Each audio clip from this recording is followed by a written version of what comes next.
po. Ayun, okay pa. Ano po yun, ayun nga po, naminana nyo. Yun po yung nagtulak sa inyo para po may continue yung legacy ng parents nyo po. Magkano po yung nilabas na capital po ng child? Yung parents ko, ayan, siguro mga 100,000 na muna. Pero po, dinagdagan nyo po nung kayo na po yung namamahala o kinuntingin nyo lang po yung... Binata pa kasi ako nun nung bata pa ako, nung mag-asawa ako, yung magkano po yung upon sa inyo? sa akin, nung magsimula rin ako, mga 100,000 po. Ano po yung unang produkto, yung mga product, yung mga isda po na inalagaan niyo? 100. Yung una inalagaan ko, tilapia. Tilapia po. Tilapia. Kasi po, bakit po tilapia? Kasi po napin yung tilapia. Tilapia is hindi pa kasi ako ganun pa sufficient sa pagkain ng hipon. Parang madali po alagaan yung Saka yung tilapia. species ng tilapia, madaling bumili. Hindi kagaya ng hito. Ang hito kasi mo, carnivorous siya yung pagkain niya, yung nagagali sa mga grazing plants. Kaya sa Tyson, yung mga bituka ng manok. Bukod po dun sa, ano po ba yung service na ino-offer niyo po sa mga customer yung kunwari, yung delivery po ng isang po? Kasama po yung sa binabayaran nila or ano nyo po yun, parang free of charge na po? Sinasama na namin sa ano yun, sa charge na ng price ng na dito. Magkano po yung percent ng dun sa transportation po? Usually, nag-a-add kami ng mga 5 pesos 5 pesos po kada kilo. kilo pa ng isda po sa transportation. Usually, kunyari ngayon dito, anong farm price namin, 80 pesos. Ang delivery namin, 85.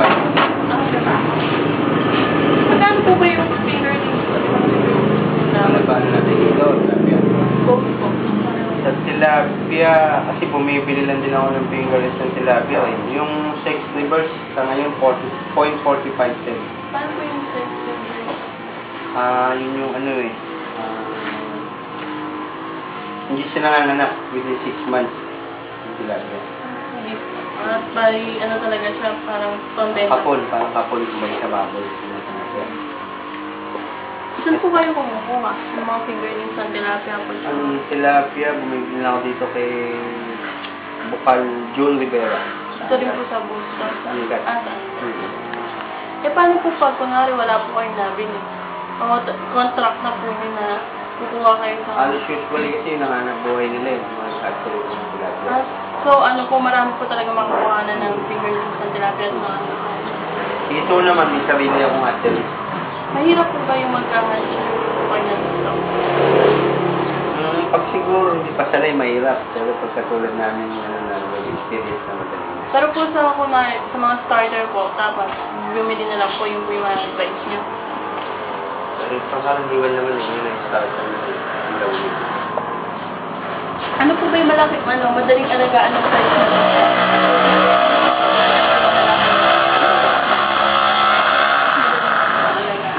sa mga starter po? Ano po yung volume ng pagkain sa ratio po ng nangyari po, 10,000 na tilapia. Ilan po yung ratio ng pagkain? Usually kasi kami niyan, nagtutuos kami dun sa average body weight, hindi naman dun sa bilang. Body weight po ng isla po. Kaya habang lumalaki yung isda, magdadagdag yung pagkain. Yung sa simula po yung fingerlings po, may pinapakain na po ba yun? O Pitch mo na yan sa sila. ilan po yung isang kilo po ng feed yung pinapakain? Sa, ano ba, tilapia ito? Pareho po eh. Ano po ba? Tilapia mo naman. Tilapia po. Tilapia na natin siguro muna tayo. No? 10,000 Tilapia, yung 10,000. Ang tilapia kasi ang pakain niya, umaga, tanghali, saka hapon. 3 times.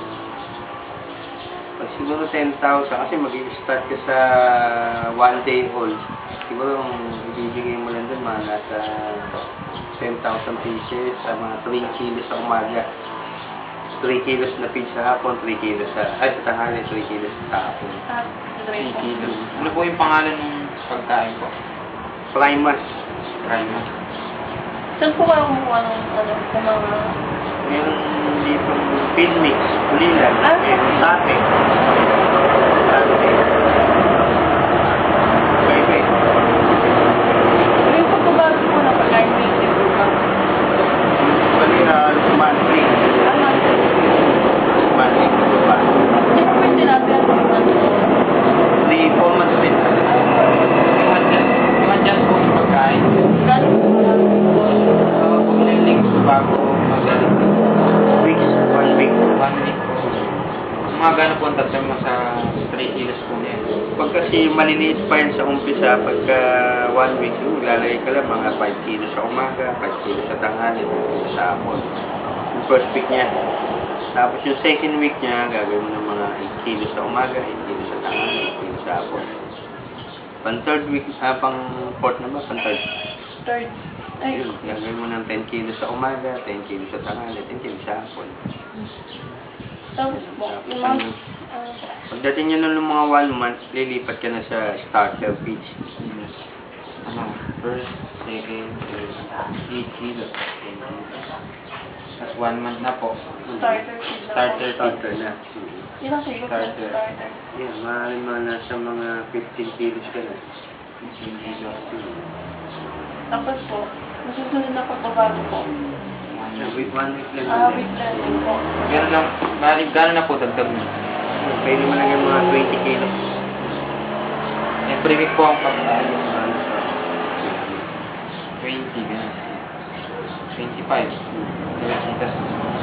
Di ba, may magpapalit pa po ng pagkain? Lower ka na. 3 months po, lower na. 2 months.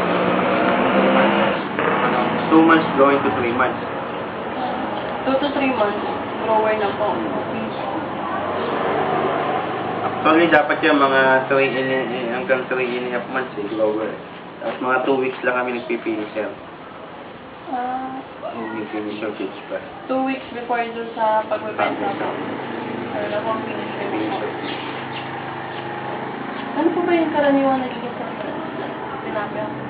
Pangkaraniwan, kumbus. Ano po yung gamot? Gamot, meron maraming klase. Meron kami ginagamit na Protoside. Meron na Methylene Blue. ano po yan? Protoside, isa. Protoside. Mga magkano po yun? Yan yung pinakamahal eh. Ano yung mga nasa 1,200 per liter.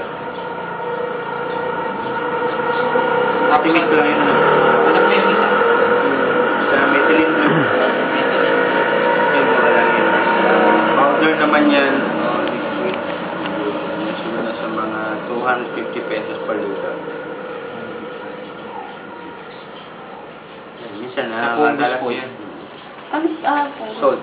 Kasi ginagamit din namin. Sin.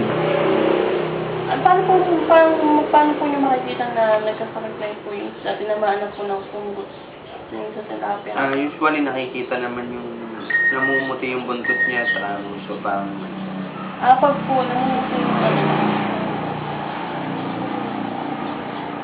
ano po ba yung mga pros and cons po? Yung dapat at hindi dapat po gawin pag nag-aalaga po ng tilapia? hindi dapat gawin. Pag tilapia, sa experience namin, dapat hindi namin ginugutom yung tilapia. Dapat umaga tanghali ka magkakain. Kasi pagka mga 1 day siyang hindi nakakain, pag nag-start siya na mag-itlog sa kanya, mahina na yung growth niya. Mahina na sa lumaki. Opo. Gano'n po ba kalaki yung palaisdaan? Sa ngayon, nasa mga 10 hectares. 10 hectares na po. Kayo po may-ari nun sila.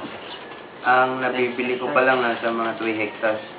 Tapos Yung yung 7, mga rent na lang yan. Magkano po yung rent? Magkano po yung rent kada hectares po? Kada hectares ang rent ko, usually, meron mga 50,000 per hectare. Per year.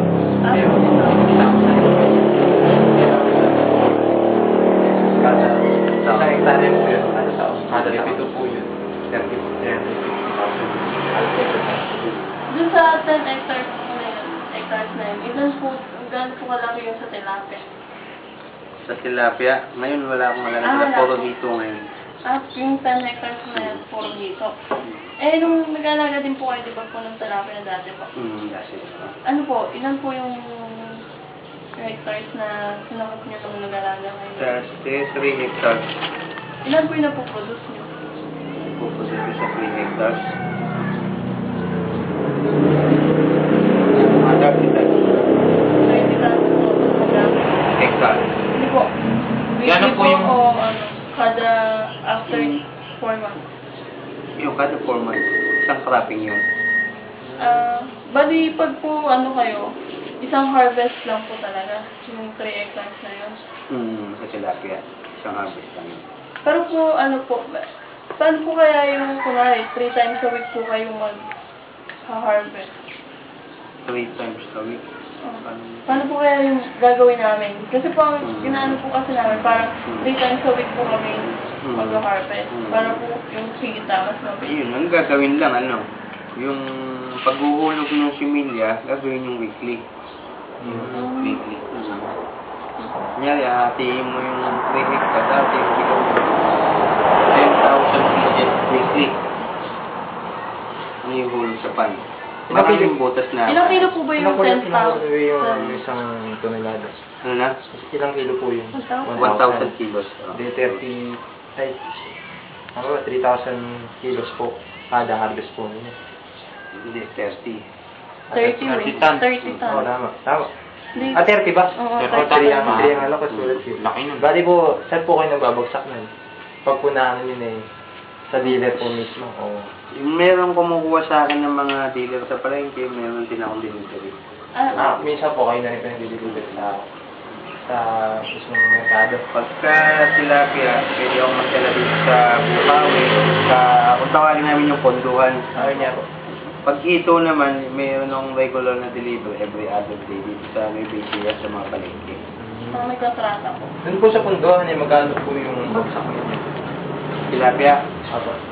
yung kasi sa ponduhan, pangkaraniwan nasa, kung naglalaro ngayon ng mga 60 pesos. Ang ano pala, per meter. Mga kasiyo dito, kaya ko sa ito sa ito. Pag dito, ngayon is 90. Sa pundohan po, 80 per kilo. Sa paligid na. Sa paligid. Pang gate namin sa ngayon sa ito, 80. Bukod, ano po ba yung dapat i-consider dun sa pagpili po ng lokasyon po ng panain po? Meron po ba dapat i-consider o gusto yung Meron. flow ng tubig? Usual, mas maganda yung tabi ng irrigation. Madali sa tubig. Irrigation. Tapos pagka ito ang alagaan, mas maganda yung malayo sa bahay. Mga kabahay. Pag ito, medyo may mga makain. Pero hindi naman po sila sa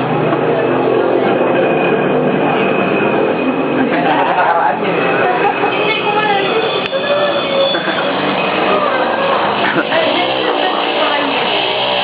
Wala. Mga tukas lang. Yung mga bako, bulldozer, nagre-rent na ako. Magkano po yung rent nyo ng pahukay? Di ba pahukay po ba yun? Bako.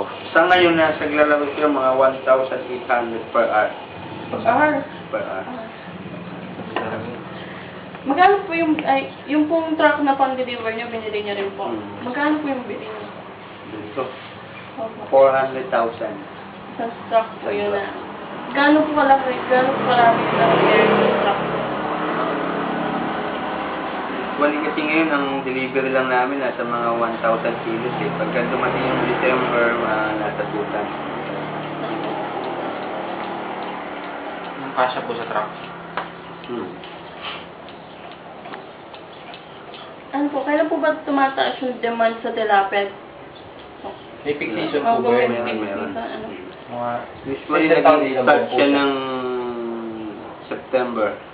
Ang peak season niya to April. Or May, ganyan. Eh, yung hito po, may Yun din, yun din. Ah, Pangit lang. Usually, pagka yung rainy season lang siya matumalis. May epekto po ba yung pagkangaring yun nga po pag maulan po? Pag umulan. Ano po yung Siguro ko, konti yung tao nakalalating sa palengke. Sa isda po ba sa Ay, pag-aalaga? pag-aalaga na isda. Oo. Pag-aalaga, wala naman masyado. Huwag lang yung magbabaha, yung nababaha yung fish. Pero mas gusto lang dahil yung ulan. Yung pagpapalaki. Pag peak season po, nagmamahal din po ba yung, yung isda? Oo. Yun po yung... Usually, yung mataas namin, ang pinaka-peak season is yung mahal na araw eh. Tapos, nag-i-start naman yan yung Christmas. Yung peak season din yun. Pag surprise po yung pinag-uusapan. Christmas yan tumataas. Pag hindi po peak season, magkano po yung presyo ng tilapia? Hindi yung presyo. Magkano naging binababa niyo? Sa farm price o delivery price? Delivery. Usually, nasa mga... Ngayon kasi ang delivery ng tilapia, nagalaw siya ng mga 65, 60. Pagka yung off-season siya, mga 55.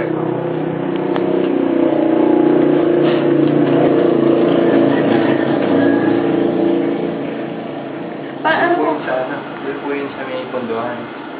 Yung presyo. Pag po mismo, kayo na po mismo. Hindi, ano yan? Farm gate pa yan. Ano pa yun? Farm price. Pag po mismong direkta nyo po sa may palengke, yung magkano po naging presyo nyo?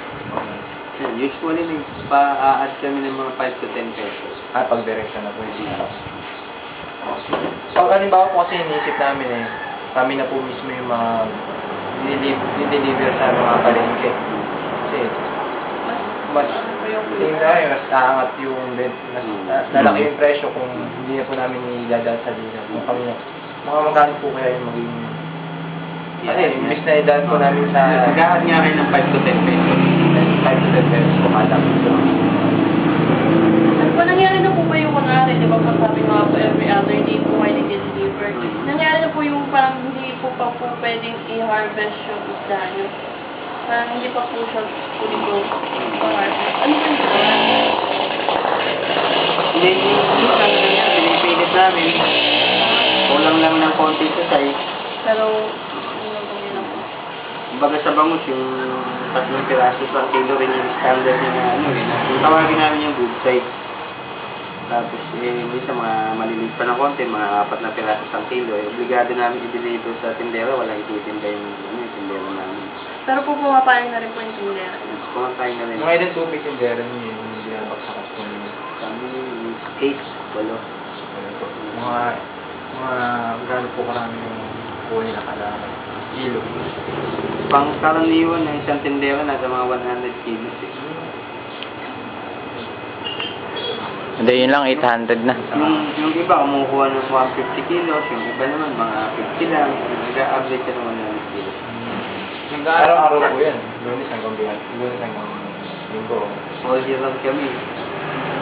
Actually, daily yung delivery namin dyan, kaya lang magkiwalay kayo magkapatid. Bali, kahapon ako yung nag-deliver. Tapos, ngayon siya, bukas ako ulit. Paano nyo po na, di ba, 800 nga po siya kada kilo. 800 kilo siya at araw-araw. Paano nyo po nasusustain na kaya nyo pong i-deliver na? Mag-harvest po ng gano'n. Halos araw-araw may na-i-deliver po kayo. Ngayon po, ginawa namin, nagluwang kami ng fish pan. Ginawa namin katulad sa mga 10 hectares. Dun sa 10 hectares po na yun, bukod pa po yung sa kapatid niya. Bukod pa yun. Sa kanya mga 10 din. Bali po 20 hectares po yung... Bali kami magkakapatid siguro nasa mga 60 hectares. Yung extend ka talaga. Kami yung magkakapatid naman yung lahat. Nagugula tayo. Nagugula tayo. Alam mo, 10 hectares lang. Kaya pala nakakasustain nila ng araw-araw ang harvest. Oo. Kumbaga, Sa laki. hindi lang po sa inyo yung, hindi lang po kayo yung mismong pati po kapatid nyo nagbabuksan sa tindera niya. Hindi. Kasi ako kumuhango sa kanila. Kayo. Yan, hanguin ko sa kanila pagka tapos ako ng ito, hanguin ko ng 80 pesos ngayon per kilo, di-deliver ko ng 85. Kayo na lang po mag-ano. Kumbaga po, Ako na bahala. separate pa rin po kayo ng... Kumbaga, pag kinakapos lang po kayo, sa po kayo, kumuha sa kanila. Ano po ba yung naging market sa mga kumakuha ng mga yung pinapaksakan niyo po?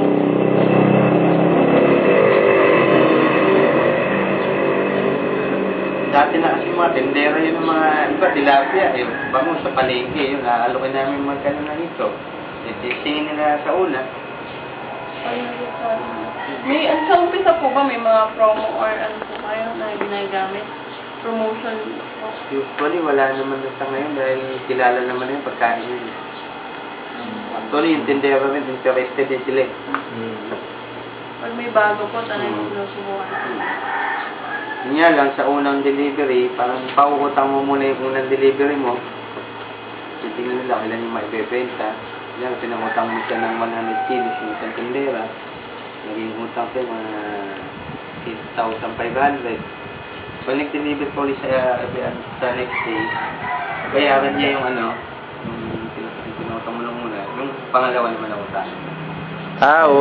Utang bayad. Balikan. Meron po ba kayo ano yung parang storage po? Di ba po sabi, ilang ano po ba kayo ng times nag-harvest kada linggo? Every other day, 2 things. Every other day po. So wala po kayong parang storage po ng mga na-harvest na kayo? Dito kasi direct yun. Pag-harvest na kailangan sa life stage. At yung tilapia mo, ganun din. Pag-harvest din nun, parang may mga box, may mga rate diretso sa palengke. Gano'n po ba kalawak yung ano, isa hektarya? 10,000 square meter. Tapos 10,000. Gano'n po ang masa ng dito po, mga tilapia? Ang tilapia is 50,000 pieces. 50,000. Ang hito is Doble. 100,000 pieces. Sabi mo.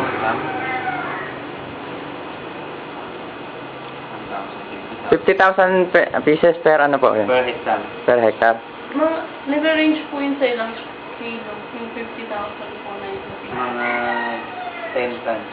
Mga 10 times na po yung Mga 80 Harvest tons. harvest size na po yan. Yung ano yun, sa... Mga ilan po ba yung hinuhulog yung sa isang ano ba? Kasi ang focus na namin isang hektarya lang. Yung 50,000 po na yung iuhulog. Pati po kaya ninyo yung gaano po karami rin yung mabubuhay. Ganun. May percentage po ba na namamahal? Sa tilapia, mas malaki ang survival ng tilapia. Tilapia is naglalaro ng mga 90%. 90% yung survival. Ang dito is nag-average lang kami ngayon ng mga 30% survival. 30% lang po. Bali ko sa 50,000 na iuhulog mo dun sa ano, mga 45 lang din, 45,000 na yung mabubuhay sa tilapia. Hindi, sa apat na ba na po yun? Sa apat na ba na halos? Mas malitang dito, kaya lang. May sarili kasi kami hatchery, kaya hindi kami may fingerless na dito. Ayun naman, mayroon din malaki ang survival ng dito. Yung hulog nyo na fingerless, tinatawag namin na juvenile. Yung 1 month old na siya. Mas malaki po yung... Mababa. Yung fingerless niya nakahaba. Magkano 1 month mother? Magkano po Yung fingerless siya si dito ng dito, regular niya 50 centavos. 1 month. Ngayon, yung 1 month old nasa 3 pesos. Yun yung mga 90% na rin gusto. Yung mga ano. Malaki mas mahal na.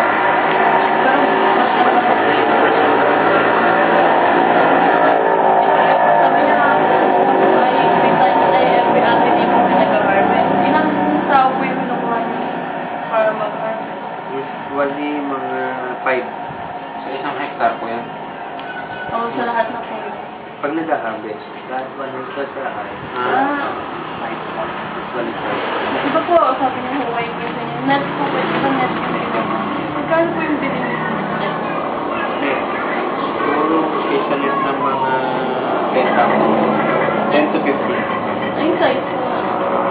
Depende sa size eh. Pagka yung maliliit pa yung huli, yung mga fingerling, yan, yung pinuli yun, parang mo lang mo. Pagka yung malalaki na, yung market size naman ang huli eh, pwede din medyo malalaki ang butas. Para lilusot yung mga... Ano dumi? Paano po yung sukat ng butas? May sukat.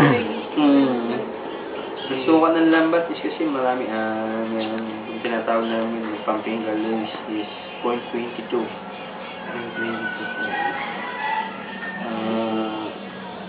Centimeter po yun. 0.22, 17, 14, 12, 10, 8, puro 0.17, 0.14. Ano naman yan, yung size na yan, pag 20